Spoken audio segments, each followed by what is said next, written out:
Some people just can't be played. You've seen them. They stay calm when others panic. They don't flinch when someone tries to guilt them, and they never seem to fall for the tricks that trap everyone else. It's not luck. It's not arrogance. It's psychology. There are 5 specific traits that certain people have developed, sometimes deliberately, sometimes through hard experience, that make them virtually immune to manipulation. And here's the thing. Every single one of these traits can be learned. If you've ever felt controlled, pressured, or deceived by someone, this video is going to change the way you see yourself and the people around you. Let's get into it. Section 1. They have an unshakable sense of their own identity.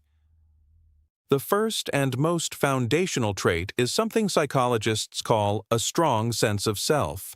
But let's break down what that actually means in real life, because it goes much deeper than just knowing who you are. A person with a strong sense of identity doesn't need external validation to feel secure. They're not constantly scanning the room, wondering if people approve of them.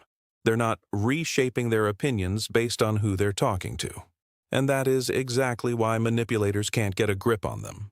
Manipulation almost always works by exploiting insecurity, making you doubt yourself, your memory, your worth, or your decisions. But when someone has a clear and stable internal compass, those tactics hit a wall. Think about how manipulation typically begins. Someone flatters you excessively to make you feel indebted, or they challenge your intelligence to make you feel you need to prove yourself, or they subtly suggest that the way you see a situation is wrong, that you're too sensitive, or overthinking it. Every single one of these tactics is designed to create a crack in your self-perception, a gap that the manipulator can then fill with their own version of reality. A person with a strong identity doesn't have those cracks. They can hear criticism without collapsing. They can be challenged without feeling threatened. They can be flattered without losing their head. That doesn't mean they're rigid or arrogant. In fact, it's the opposite. People with strong identities are often more open to feedback precisely because their ego isn't riding on the outcome. They can consider a different perspective without feeling like their whole sense of self is under attack. This trait is built over time through self-reflection, through sitting with discomfort instead of running from it, and through making commitments to your own values and sticking to them even when it's inconvenient. Journaling, therapy, honest conversations with people you trust. These aren't soft habits. They're the construction of psychological armor. The more clearly you know who you are, what you stand for, and what you will and won't accept, the harder it becomes for anyone to rewrite that story. Manipulators look for people who are still figuring themselves out. When you've done that work, you stop being a target. Section 2. They can regulate their emotions under pressure. The second trait is emotional regulation. And this one is critical because almost every manipulation technique ever devised is built around triggering an emotional reaction that bypasses your rational thinking. Fear, guilt, anger, urgency. These are the 4 horsemen of manipulation. Create enough of any one of these emotions, and a person will make decisions they'd never make in a calm, clear state. That's not a theory. It's the entire foundation of high-pressure sales tactics, abusive relationship dynamics, political propaganda, and social media outrage machines. When your emotions are running hot, your prefrontal cortex, the part of your brain responsible for logic and long-term thinking, essentially goes offline.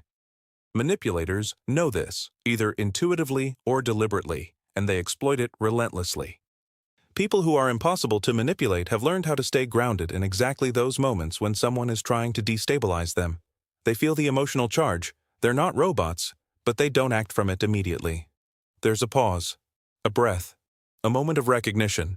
Something is trying to pull me in a direction right now, and I need to check whether that direction is actually good for me. This is often described in psychology as having a high window of tolerance, the ability to experience stress, conflict, or strong emotion without being overwhelmed by it. It's developed through practice, mindfulness, breathing techniques, learning to sit with discomfort without immediately reacting. But it's also developed through experience. People who have been through difficult emotional situations and learned from them rather than suppressing them often develop a kind of quiet resilience that is very hard to shake. The practical application is this. When someone is trying to manipulate you, they will almost always try to create urgency or emotional pressure. You need to decide now. After everything I've done for you, I can't believe you would even question me. These phrases are designed to make you act before you think. The moment you learn to recognize that pressure for what it is, and to slow down rather than speed up in response, you become exponentially harder to control. Emotional regulation isn't passivity, it's power. Section 3. They have strong, clearly defined personal boundaries. Boundaries are one of the most misunderstood concepts in modern psychology. People hear the word, and they think it means shutting others out, being cold, or refusing to compromise. But real boundaries aren't walls. They're the operating system that tells you and everyone around you how you expect to be treated. And people who have genuinely internalized strong personal boundaries are almost impervious to the most common forms of social manipulation. Here's why. Most manipulation relies on the gradual erosion of what you will and won't accept. It almost never starts with something outrageous. It starts small, a slightly inappropriate comment that gets laughed off, a small request that feels uncomfortable but you don't want to make a fuss, a line that gets nudged, then nudged again, until you look back and realize you're somewhere you never would have agreed to go if you'd been asked up front. This is called foot in the door manipulation, and it's devastatingly effective. But only on people who don't have a clear, pre-established sense of their own limits. A person with strong boundaries has already done the thinking in advance. They know what they will tolerate and what they won't. They know how they want to be spoken to. They know what kinds of requests are reasonable and what crosses a line. And because they've already established this internally, they're not figuring it out in real time when someone is standing in front of them, applying pressure. The decision is already made. That's an enormous advantage. But there's another layer to this that people often miss. Boundaries only work if you're willing to enforce them. Knowing your limits in theory means nothing if you fold the moment someone pushes back. And manipulators will always test boundaries. That's part of the mechanism. They'll act hurt or angry or dismissive when you hold your line. They'll tell you you're being unreasonable. They'll escalate the emotional pressure to see if they can get you to back down. People who are impossible to manipulate have what psychologists sometimes call distress tolerance when it comes to social discomfort. They can sit with the awkwardness of someone being upset with them without immediately capitulating to make it stop. They understand that another person's emotional reaction to your boundary is not automatically your responsibility to fix. That's not cruelty. It's clarity. You can have compassion for someone being upset while still not abandoning what you know is right for you. There's also something worth noting about how boundaries interact with self-worth. People with low self-esteem often don't feel they deserve to have limits. They've been conditioned by family, by past relationships, by cultural messaging, to believe that saying no is selfish or that their needs are less important than others. Manipulators, whether consciously or not, gravitate toward these people like magnets because the groundwork of erosion has already been laid. Building real boundaries means doing the deeper work of deciding that you matter, that your time, your energy, your emotional well-being are worth protecting. Once you genuinely believe that, the tactics that used to work on you start to look obvious.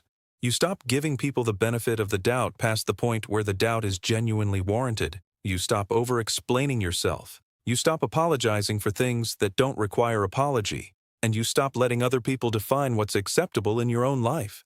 That shift alone makes you a fundamentally different person to deal with, and one that is exponentially harder to manipulate. Section 4. They think critically and question narratives. One of the most powerful tools a manipulator has is narrative control. The ability to frame a situation, to decide how it's described, what information is included, what's left out, and what emotional tone surrounds it, is the difference between persuading someone and manipulating them. People who think critically are immune to this because they refuse to accept a narrative just because it's being delivered with confidence or emotion. Critical thinking in this context doesn't mean being cynical about everything or refusing to trust anyone.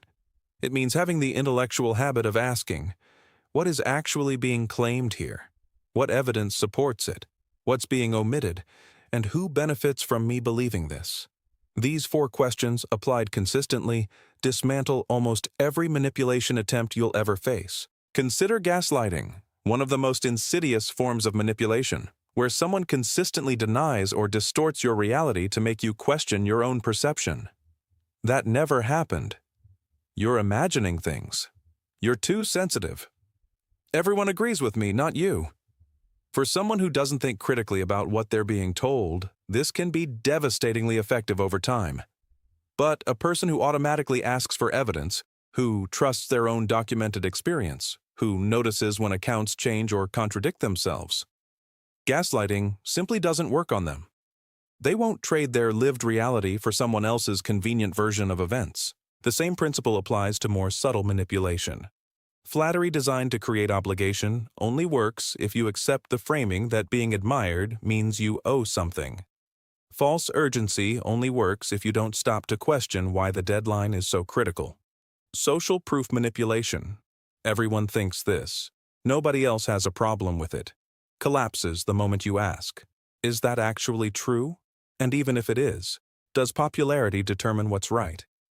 Critical thinkers also tend to be very good at identifying logical fallacies, appeals to emotion, false dichotomies, straw man arguments, and that skill is extraordinarily protective. Manipulators rely on these rhetorical tricks because they're effective shortcuts around rational analysis.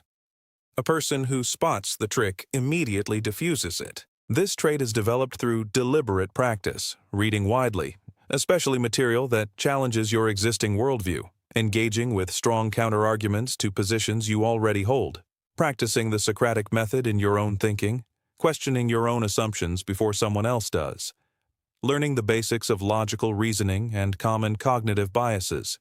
The more fluent you become in the language of sound reasoning, the more obvious bad faith arguments become. There's also an emotional component here that's worth addressing. Critical thinking requires a willingness to tolerate uncertainty and to change your mind when evidence demands it. Manipulators often exploit the discomfort of not knowing. They offer certainty, belonging, and clear answers in exchange for your uncritical acceptance. A person who is genuinely comfortable saying, "I don't know yet," or "I need more information before I decide," cannot be rushed into accepting false certainty. And false certainty is almost always where the manipulation lives. The goal isn't to become suspicious of everyone. It's to develop a finely calibrated instrument for telling the difference between genuine communication and someone trying to steer your thinking for their own benefit. Once that instrument is developed, you'll notice that most manipulation attempts are actually quite obvious. They just depend on you not looking too closely. Section 5. They don't need approval to feel whole. Of all the psychological traits that make someone impossible to manipulate, this one might be the most powerful and the most difficult to develop. It is the deep, internal conviction that your worth as a person does not depend on whether other people approve of you, like you, agree with you, or validate your choices. Approval seeking is one of the most ancient human drives. It's rooted in our evolutionary history. Being accepted by the group was quite literally a survival mechanism for early humans. Rejection from the tribe meant death. That ancient wiring hasn't gone away, and modern life is full of systems, social media, performance reviews, social hierarchies, that continuously activate it. Most people are operating with a background hum of anxiety about whether they are enough, whether they are liked, whether they are being judged. Manipulators don't need to create this anxiety. It's already there. They just know how to amplify it and then offer relief in exchange for compliance. The tactics built around approval seeking are everywhere once you see them. Conditional love, affection that is given and withdrawn based on your behavior. Social exclusion threats, subtle or explicit suggestions that non-compliance will result in isolation. Public humiliation designed to trigger shame and force correction. Excessive validation followed by sudden withdrawal to create confusion and dependency. All of these are predicated on one assumption, that you need the approval of the person deploying these tactics. The moment you genuinely don't, the moment your sense of worth is truly internal and self-sustaining, these tactics lose all power. There is nothing left to leverage. This is what psychologists refer to as secure attachment and intrinsic self-worth. People who have developed it aren't cold or indifferent to others' opinions. They care about the people they love and they want healthy relationships. But they don't depend on any specific person's approval to feel okay about themselves. They can be criticized without being destabilized. They can be rejected without concluding that they are fundamentally unworthy. They can be disliked by someone and accept that as a normal feature of human life rather than a verdict on their value. The development of this trait is often the deepest personal work a person can do. For many people, it requires examining the earliest messages they received about their worth, from parents, from early relationships, from cultural conditioning, and deliberately unlearning the ones that were false. Therapy can be enormously useful here.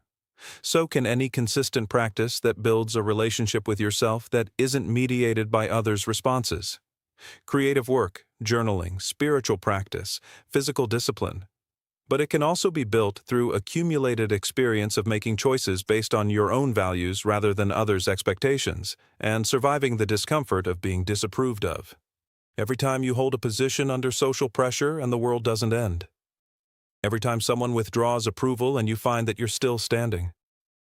These experiences compound. Over time, the fear of disapproval shrinks, and with it, the leverage that manipulators depend on.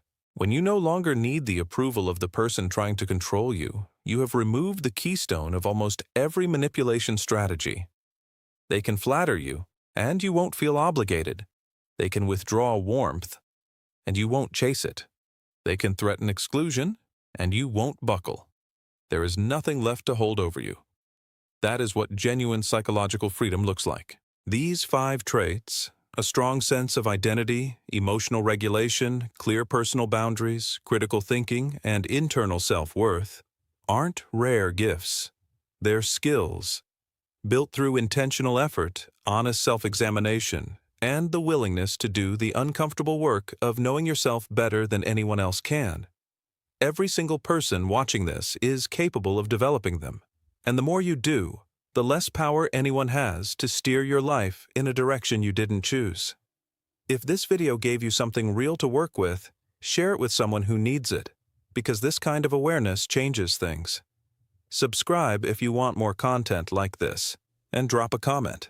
Which of these 5 traits are you working on right now? I read everyone.